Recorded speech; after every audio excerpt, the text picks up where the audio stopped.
Hey everyone! In this guide, I'm going to show you how to play MP4 video files directly inside Google Drive using the full 2026 setup.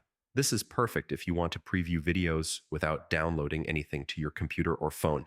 So first, open your browser, go to drive.google.com, and log in with your Google account. Once your Drive dashboard loads, we're ready to play your video. Start by locating your MP4 file.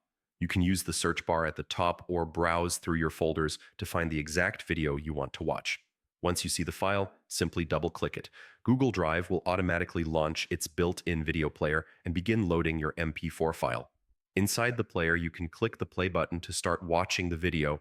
You'll also see controls for pausing, adjusting the volume, skipping forward or backward, and switching to full screen mode for a better viewing experience.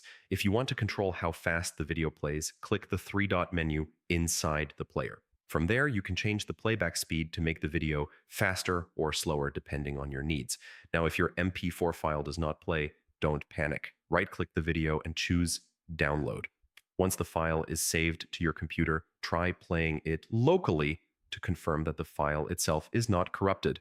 If it plays fine after downloading, simply re-upload it to Google Drive and test again. If the file still doesn't work, the issue is usually the video encoding format.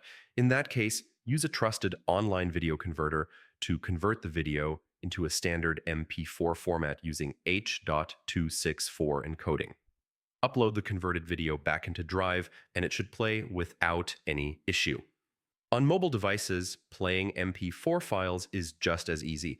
Open the Google Drive app, tap the video file, and it will start playing inside the built-in mobile video player automatically. And that's it.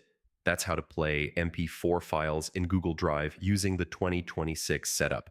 Whether you're watching personal videos, work files, or client recordings, Google Drive makes it fast and simple to preview videos anytime. Thanks for watching, and I'll see you in the next guide.